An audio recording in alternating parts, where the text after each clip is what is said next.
ముఖ్యమంత్రి గారికి తెలుసు, జగన్మోహన్ రెడ్డి గారికి, నాకు తెలుసు ఏం జరిగింది, అసలు ఏమైంది అనేది. అదన్నీ అపోహలేనండి. అందరితో టచ్ లోనే ఉంటాం. కలిశానండి, నేను కలిశాను, షర్మిలమ్మ గారిని కలిశాను.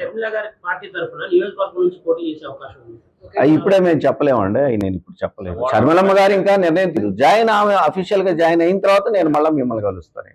ఓటమికి భయపడే ఎమ్మెల్యేకి ఇక్కడ ఈ రాజీనామా అనే ఎవరన్నారు ఆ మాట? ఎవరన్నారు?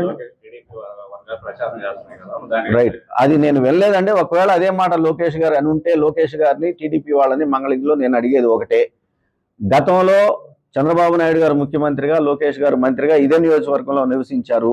ఆ రోజుల్లో మంగళగిరి ఎలా ఉంది, ఈ 4.5 సంవత్సరాల కాలంలో వైఎస్ఆర్ కాంగ్రెస్ పార్టీ ప్రభుత్వం నాకు అండగా నిలబడకపోయినా కూడా ఎంత అభివృద్ధి చేశామో గుండెల మీద చేసుకొని ఆ బజార్లకు వెళ్ళండి, లేదంటే నేను చేసినటువంటి నిర్మాణాల దగ్గరికి వెళ్ళి చూసి ఆ మాట చెప్పమని చెప్పేసి నేను కోరుకుంటా ఉన్నాను. మీరే చూసారండి, ఇక్కడున్న మీరందరూ ఇప్పుడు నన్ను ప్రశ్నలు అడుగుతున్నా మీరందరూ కూడా మంగళగిరి వాసులే. నేను అందుకే ఇందాకన్నా 30-40 సంవత్సరాలు 50 సంవత్సరాల నుంచి లేనటువంటి అభివృద్ధిని 4.5 సంవత్సరాల కాలంలో నేను చేసి చూపించాను. నేను అందుకే అడుగుతున్నా, అటు వైఎస్ఆర్ కాంగ్రెస్ పార్టీ వాళ్ళని కానివ్వండి, టీడీపీ వాళ్ళని కానివ్వండి, వెళ్ళి చూడమనండి. నేను ఓపెన్ గా చెబుతున్నాను, ఏ బజార్కి వెళ్తారో, ఏ వీధికి వెళ్తారో, ఏ పేటకి వెళ్తారో, ఏ ఏరియాకి వెళ్తారో, నాడెలా ఉంది, నేడెలా ఉంది చెక్ చేసుకోమనండి. ఎంత పని చేశామో, దానికి ఏమైనా నిధులు ఇచ్చారో అని కూడా చెక్ చేసుకోమని కూడా అడుగుతా ఉన్నా. ఎన్ని బాకీలు ఉన్నాము, ఎన్ని ఇబ్బందులు పడతా పనిచేసాము, ఇన్ని చేసినా కూడా నిధులు ఇవ్వలేకపోతే అంతదాకా ఎందుకంటే అతి ఇంపార్టెంట్ అయినటువంటి 2 బ్రిడ్జిలు, రేవేంద్రపాడు బ్రిడ్జి బ్రిటిష్ కాలంలో బకింగ్హామ్ కెనాల్ మీద కట్టారు. అదేవిధంగా తాడేపల్లిలో అనునిత్యం ముఖ్యమంత్రి గారు పయనించేటటువంటి హెలిపాడ్కి వెళ్ళేటటువంటి బ్రిడ్జి కూడా మరి అది కూడా బ్రిటిష్ కాలంలో కట్టింది. ఈ 2 బ్రిడ్జిలకి నిర్మాణానికి నిధులు ఇవ్వమని నేను గతంలో తెలుగుదేశం పార్టీలో దేవినేని ఉమామహేశ్వరరావు గారు జలవనరుల శాఖ మంత్రిగా పనిచేసేటప్పుడు, అప్పుడు నేను ప్రతిపక్షంలో ఎమ్మెల్యేగా ఉన్నప్పుడు 2 సార్లు స్వయంగా లేఖలు రాసి వెళ్ళి ఆయన కలిశాను కూడా. ఆయన అన్నమాట, మా దగ్గర నిధులు వారికి మేము ఇవ్వలేమని అన్నాడు స్పష్టంగా. మేము ఈ నియోజకవర్గ ప్రజలకి మేము హామీ ఇచ్చాము ఎన్నికల టైంలో, ఖచ్చితంగా రేవేంద్రపాడు బ్రిడ్జి, ఈ తాడేపల్లి బ్రిడ్జి బకింగ్హామ్ కెనాల్ మీద కడతాము అని చెప్పేసి.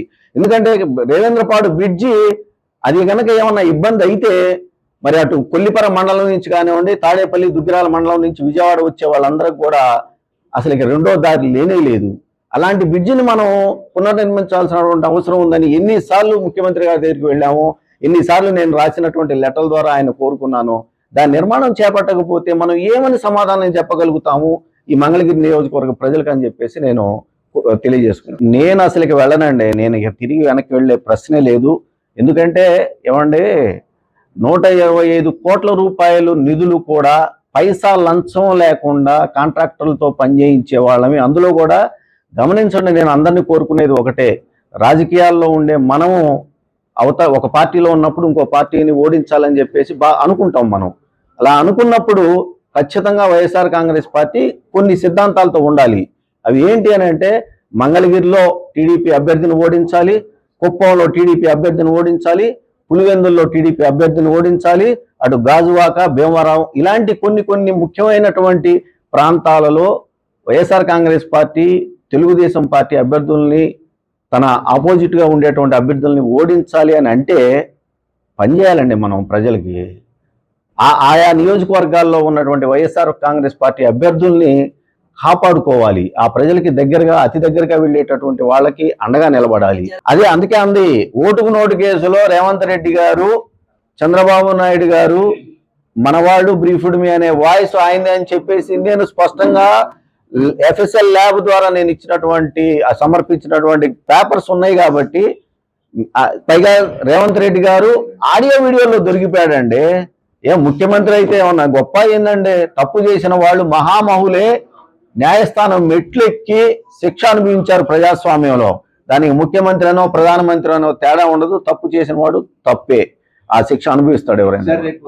జగన్ ప్రభుత్వం చేసే అవకాశం ఉంది. ఆ రోజు చూస్తామండి పరిస్థితులు. ఎవరైనా దొరికితే మాత్రం అదే అంటుంది, ఎవరైనా తప్పే. నేను చేసిన ఇది ఎక్కడైనా తప్పు ఉంటే తీయండి, ఇదిగో నేను తప్పు చేశానని నిరూపించండి, నేను దానికి బద్దుండై ఉంటాను. మీరు చేసిన తప్పే, నేను చేసిన తప్పే, ఎవరు చేసిన తప్పేనండి.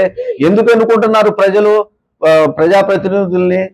మమ్మల్ని పరిపాలించండి, చట్టబద్ధంగా చేయండి అని చెప్పేసి పరిపాలన చేయమన్నప్పుడు ఈ దోపిడీలు ఏందండి ఎందుకు వస్తాయి? అలా చేస్తే అందుకే కదా అలా చేయకూడదని వాటిని కట్టడి చేయడానికే కదా న్యాయస్థానాలు చట్టాలు ఉన్నాయి.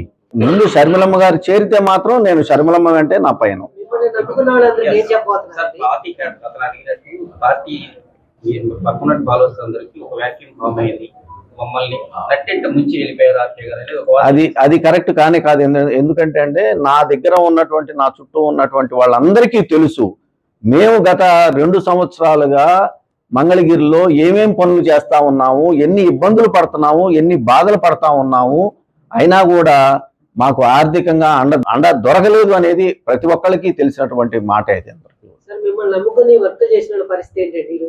అదే చెబుతా ఉన్నాయండి, నేను అవన్నీ ఎక్కడికి పోవండి, ఎందుకంటే బిల్లులు చేసినవి వాళ్ళకి ఉంటాయి. అయినా కూడా నేను సుమారు 8 నుంచి 7-8 కోట్లు, ఇంకా లెక్క కూడా చూసి 7-8 కోట్ల రూపాయలు నేను బయట నుంచి తీసుకొచ్చి వాళ్ళకి సర్దానండి. కాబట్టి వాళ్ళకి తెలుసు, కాబట్టి నేను ఏ విధంగా పనిచేశాను, ఎక్కడ పైసా లంచం తీసుకోకుండా నేను నా సొంత డబ్బులు బయట నుంచి తీసుకొచ్చిన డబ్బులు వాళ్ళకి సర్దాను. కాబట్టి వాళ్ళు పాపం ఏం మాట్లాడకుండా అలానే ఉండిపోయారు. వాళ్ళు చేసిన ప్రతి ఒక్క పనికి కూడా రికార్డ్స్ ఉంటాయి.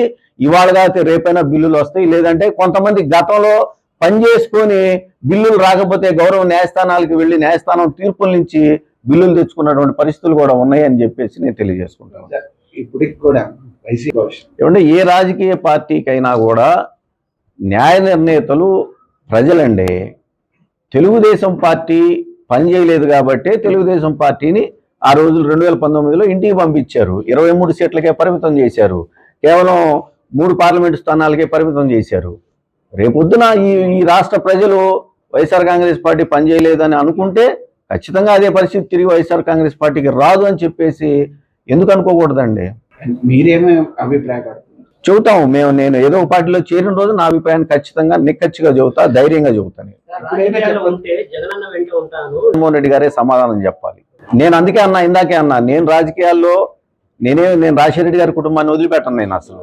నేను రాజశేఖర రెడ్డి గారి మనిషిని, రాజశేఖర రెడ్డి గారి భక్తుడిని, నేను రాజశేఖర రెడ్డి గారి అభిమానిని. నేను అంటే ఇప్పుడు మిమ్మల్ని భవిష్యత్తులో మంగళగిరి ప్రజలు ఎలా చూడబోతున్నారు? ఒక పార్టీ కార్యకర్తగా చూడబోతున్నారా, ఒక నాయకుడిగా? చూద్దామండి. ఎందుకంటే నేను ఇంకా ఏ పార్టీలో చేరలేదు అఫీషియల్ గా. నేను చేరాలి అని అంటే షర్మిలమ్మ గారితోటి నా రాజకీయ భవిష్యత్తు ముడిపడి ఉంది.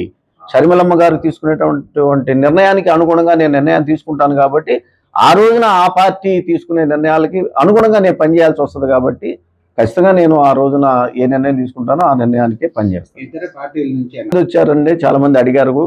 అయినా కూడా నేను వాళ్ళు నన్ను అడిగిన దానికి నేను గౌరవప్రదంగానే చెప్పాను. నేను రాజశేఖర రెడ్డి గారి మనిషినండి, రాజశేఖర రెడ్డి గారి కుటుంబంతోనే ఉంటాను.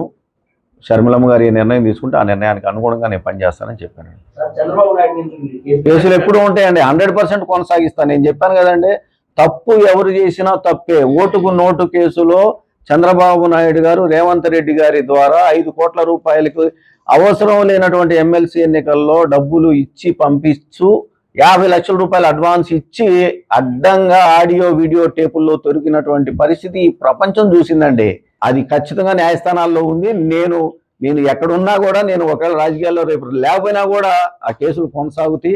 ఇన్నర్ రింగ్ రోడ్డు కేసులో కూడా ఇదే నియోజకవర్గంలో నేను ఎమ్మెల్యేగా ఉండగా చంద్రబాబు నాయుడు గారు తెలుగుదేశం పార్టీ అనేది ఆ రోజుల్లో ఆ ప్రభుత్వం తప్పులు చేసిందనేది నా అభియోగాలతోటి నేను గౌరవ న్యాయస్థానాలని నేను ఆశ్రయించాను. కాబట్టి ఆ కేసులకు సంబంధించి నేను ఎక్కడికి వెనక్కి పోను. ఆ కేసులు కంటిన్యూ అవుతాయి ఖచ్చితంగా. పక్కకి వెళ్ళిపోయినా కూడా నేను ఆ అధికారులను కోరుకుంటానండి వాటిని కంటిన్యూ చేయమని.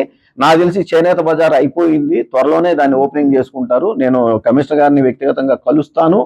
కోనేరు కూడా మీరు అంటే కోనేరు వాస్తవంగా ఏమైందనేది మీరు చూసారండి. ఒక కమిటీకి ఎండోమెంట్ అధికారులు దాన్ని రిఫర్ చేయటం వల్ల ఆ కమిటీ 2-3 నెలలు టైం తీసుకుంది. ఎక్కడైతే పిడుగుపడి అది దెబ్బతిందో అక్కడ మళ్ళీ తిరిగి మెట్లు నిర్మించాలి అంటే ఎలా ఆ మెట్ల నిర్మాణం కొనసాగించాలనేది ఒక రిపోర్ట్ రావడానికి 2-3 నెలలు టైం పట్టింది. ఆ రిపోర్ట్కి అనుగుణంగా పనిచేయడానికి కాంట్రాక్టర్ దొరకడానికే మాకు 5-6 నెలలు పట్టింది ఆ రోజుల్లో. ఇవాళ ఆ కాంట్రాక్టర్ పని కూడా చివరికి నిన్న కూడా నేను మాట్లాడుకుంటానే ఉన్నాను వాళ్ళతోటి ఎంతవరకు వచ్చిందని. లాస్ట్కి వచ్చేసరికి ఇంకో 3-4 హోల్స్ వేయాలని చెప్పేసి అంటా ఉన్నారు. అది అయితే వెంటనే ఆ మెట్ల నిర్మాణం కూడా కొనసాగుద్ది. ఇవన్నీ కూడా ఈ పనులు బిగినైనటువంటి పనులన్నీ, ఇవన్నీ కూడా ఖచ్చితంగా ఎవరైనా కొనసాగించాల్సిందే, కొనసాగిస్తారని చెప్పి నేను భావిస్తాను.